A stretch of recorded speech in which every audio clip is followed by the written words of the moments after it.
said after the bye week you'd reevaluate where you would be on game days. Is the plan to stay in the box? Yeah, stay in the box. I like it. I like what I'm seeing right now. It keeps me calm and kind of in the moment. So that will be the plan.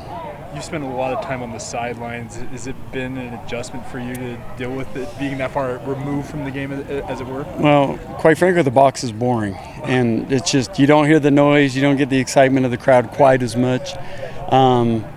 So I like the field, just the energy and the excitement of the stadium and all that stuff. But the box, I can focus a little better probably, and I can just stay calm. I guess that's good on the heart. In this second month of the season, where do you want to see some improvements with this defense? Well, there's still a lot of improvement. Third downs, we've let teams out of the hole a couple times when we should have had them pinned on some third and longs.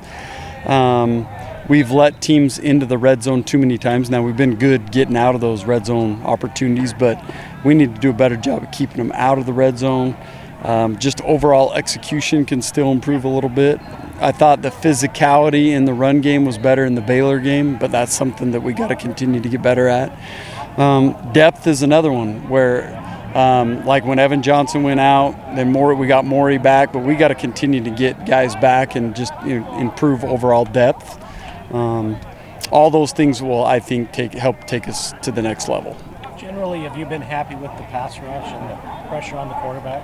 I think we're close. I don't think we're there yet. We've missed some opportunities, and that's been linebackers, that's been D-line. DBs have missed some opportunities. It's better than last year, and it's not quite what I think I expect from us. But, who knows? We might have 7 sacks this game.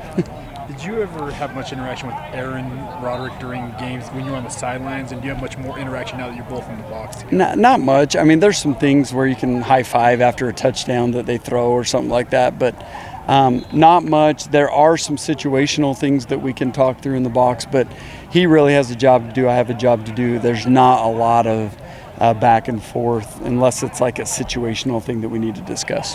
Blake Mangelson's one of those guys you can't keep him off the field even though he might be undersized or whatever. What does he bring to the defense, and how nice was it to see him make that? Well, he's a great player, and he's physical.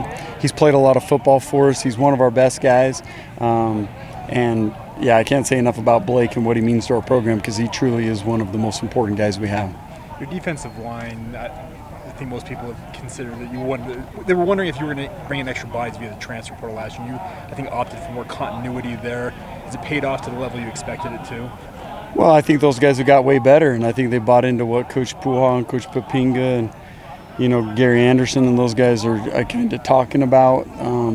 Those guys have just got better since I've been here. They deserve the recognition they're getting right now. I think they're playing at a good level.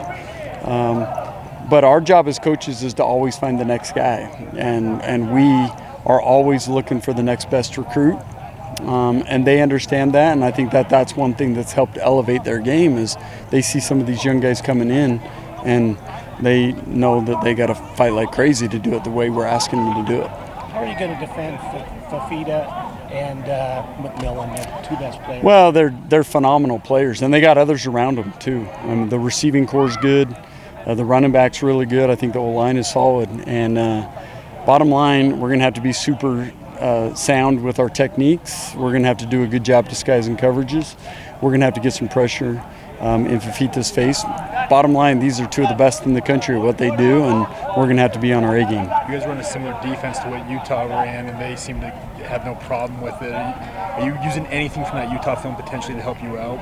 Well, we use things from every game. Okay. Definitely there's things you can learn from the Utah game, but we try to take it as a whole, the whole season, the bits and pieces from every game that most do what we want to do. And then that's how we, combine our package. So I don't know. I mean, there's definitely things we learned from that game and others. They changed play callers. Does that change anything on your end? No, not really, because I don't think the offense has changed with the change of play callers. I think they have an offense that they want to run. They have certain players they want to get the ball to, and I don't think really anything's changed since the signal caller has changed. With McMillan being such a threat all over the field, will you have to adjust your defensive secondary for him? Oh, yeah. you have to adjust for guys like that. I mean, he's one of the best wideouts in the country. You have to have things for him, things for the quarterback, things to take away the run and force him into situations that we want him in. But yeah, I mean, you're facing one of the best wideouts in the country. We got to have a plan for him. Okay, guys. Thanks, Coach.